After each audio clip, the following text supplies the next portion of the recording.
Supreme court ने 1 अक्टूबर तक bulldozer की कार्रवाई पर रोक लगा दी है। सुप्रीम कोर्ट ने केंद्र सरकार और तमाम राज्य सरकारों को ये निर्देश जारी करते हुए कहा है कि 1 अक्टूबर तक इस पर रोक रहेगी। आगे इस पर जब हम फैसला सुनाएंगे और आगे गाइडलाइन जारी करेंगे, उसके बाद फिर सरकारें अपने हिसाब से काम करेंगी।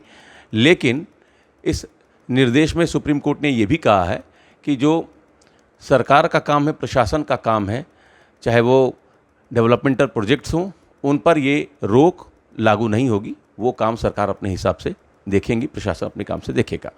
इस पर बातचीत करने के लिए हमारे साथ बनारस के सदर मुफ्ती अब्दुल बातिन नुमानी साहब हैं। बातिन साहब, आप सुप्रीम कोर्ट के इस फैसले को कैसे देख रहे हैं? ये अच्छा फ़ैसला है और हमें उम्मीद है कि आइंदा भी ये जो ज़ालिमाना हरकतें जो लोग कर रहे हैं उसके ताल्लुक़ से एक इत्मीनान बख्श फ़ैसला आएगा।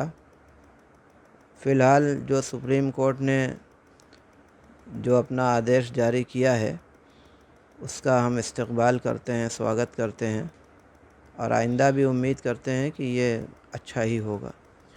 बुलडोजर की कार्रवाई को लेकर ज़बरदस्त विरोध हुआ, हर जगह विरोध हुआ। उत्तर प्रदेश में खासकर विशेष रूप से इस सरकार में इस कार्रवाई का सबसे ज़्यादा विरोध हुआ। बातिन साहब, आपको क्या लगता है, सुप्रीम कोर्ट का ये जो निर्देश है, इसके बाद इस तरह की कार्रवाई पर कुछ असर होगा, सरकार पर, प्रशासन पर कुछ असर होगा, आपको लगता है? बुलडोज़र चलाने की वजह क्या होती है? आम तौर से ये सुनने में आता है कि अवैध निर्माण था, इसलिए तो जब अवैध निर्माण है तो वो साबित होना चाहिए और जो सारी कार्रवाइयाँ हैं वो सारी कार्रवाइयाँ मुकम्मल होनी चाहिए।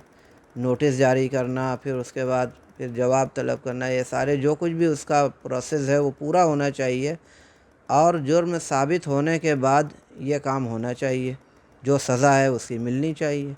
लेकिन अब तक यही देखा गया कि ना कोई नोटिस, ना कोई इस तरीके की कोई ऐसी बातचीत और कुछ भी हुआ फ़ौरन लाकर बुलडोज़र चला दिया गया। तो ये तो उचित नहीं है, जिसकी वजह से ये पूरे हर जगह उसकी मुखालफत होती है और मुखालफत की यही वजह है। मुखालफत की वजह बुलडोज़र चलाना नहीं है। भाई सज़ा उसकी यही है तो कोई बात नहीं है, लेकिन सज़ा उसी वक्त हो जबकि जुर्म साबित हो। अभी ना मुकदमा चलता है, ना कार्रवाई होती है, ना नोटिस आती है और सबसे पहले ये काम हो जाता है, तो ज़ाहिर सी बात है कि जो तरीक़ा है और उसका जो प्रोसेस है उससे हट कर काम होगा तो विरोध करेंगे लोग। वक्फ को लेकर हर अलग अलग इलाकों से, अलग अलग जगहों से जो खबरें आ रही हैं कि जो अल्पसंख्यक वर्ग से ताल्लुक़ कर रखने वाले लोग हैं उनको सरकार की नीयत पर शक है। वक्फ जो बिल था उसको जेपीसी में भेज दिया गया, वहाँ चर्चा चल रही, कई बिंदुओं पर असहमति थी, उसके बाद जेपीसी में भेजा गया।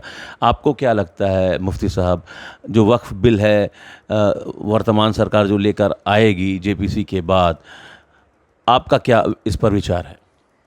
जो नया बिल लागू कराने की कोशिश चल रही है और पास कराने की बात चल रही है, हमने पहले भी उसका विरोध किया है और आज भी विरोध कर रहे हैं। विरोध करने की वजह उसकी ये है कि ये बिल जहां हमारे मुस्लिम और इस्लामी कानून से टकरा रहा है, उसके साथ साथ यहाँ के संविधान से भी टकरा रहा है और उस बिल के अंदर ऐसी चीज़ें हैं जिससे हमारे मुल्क का कानून भी प्रभावित और मुतासिर होगा। जो इस्लामी कानून होगा, हमें हमारा जो नुकसान होगा सो होगा ही। इसलिए हमने शुरू से ही उसकी मुखालफत की है और आपके चैनल के तवस्सुत से भी हम उसकी मुखालफत करते हैं और मुतालबा हमारा यही है कि ये इस तरीके का बिल लागू नहीं होना चाहिए। लेकिन जिन बिंदुओं पर असहमति है उस पर तो विचार हो ही रहा है जॉइंट पार्लियामेंट्री कमेटी में। तो विचार हो रहा है और जो चीज़ें हमारे हिसाब से गलत हैं उसमें हमारे जो एक्सपर्ट हैं उन्होंने जब उसको पूरा पढ़ा है तो उनमें से एक बिंदु भी ऐसा नहीं है जो मानने के काबिल हो। ऐसा भी नहीं कि चलो कुछ को ले लिया जाए, कुछ को छोड़ दिया जाए, ऐसा भी नहीं है। एक बिंदु, एक दफ़ा भी उसके अंदर ऐसी नहीं है जिसको लिया जाए और बाकी को रहने दिया जाए, नहीं। एकदम A to Z जितनी भी दफ़ात हैं वो सब खारिज कर देने के काबिल हैं, एक भी एक्सेप्टेबल नहीं है, मानने के काबिल नहीं। मतलब वक्फ बिल को आप किसी कीमत पर एक्सेप्ट नहीं करेंगे? बिल्कुल नहीं करेंगे। उसकी मुखालफत की है, आज भी कर रहे हैं, आइंदा भी करेंगे, जब तक कि वो अपना फ़ैसला वापस ना ले लें और उसको लागू करने का फ़ैसला मुलतवी ना कर दें। मतलब वक्फ बिल वापस ले सरकार? बिल्कुल वापस ले, हाँ, ये हमारा मुतालबा है। एक आखिरी सवाल मुफ्ती साहब, मुख्यमंत्री जी ने कहा कि ज्ञानवापी को मस्जिद कहना ठीक नहीं है, ज्ञानवापी साक्षात विश्वनाथ जी हैं। आप उनके इस बयान को किस तरीके से देख रहे हैं? ये बात मुख्यमंत्री जी का ये पहली बार ये बयान नहीं आया है।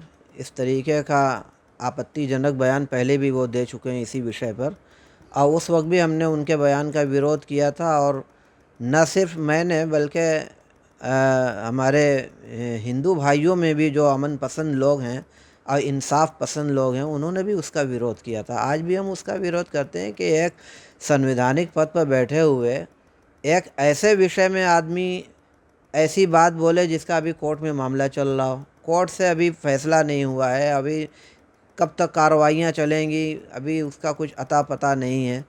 तो उससे पहले इस तरीके की बयानबाजी करना, ये एक ऐसे पद पर बैठे हुए आदमी के जिसको मुख्यमंत्री कहा जाता है, एक संवैधानिक पद है, तो ये बहुत गैर जिम्मेदाराना बात है। उनको इस तरह की बयानबाजी से परहेज़ करना चाहिए और मामला जब कोर्ट में है, जब तक फ़ैसला ना हो जाए उसका इंतज़ार करना चाहिए। हम भी इस तरीके का कभी कोई वो नहीं करते और हम चाहते हैं कि कोई भी इस तरीके की कोर्ट के फ़ैसले का इंतज़ार किया जाए। ठीक है, तो शहर मुफ्ती अब्दुल बाती नुमानी साहब का कहना है कि वक्फ बिल के जितने भी पॉइंट्स हैं, जितने भी बिंदु हैं, एक भी बिंदु से वो इत्तेफाक नहीं रखते हैं। वक्फ बिल का विरोध था, विरोध है, विरोध रहेगा। सरकार वक्फ बिल न लेकर आए, वो सीधे तौर पर कह रहे हैं। Amit Singh, TV9 UP, Varanasi.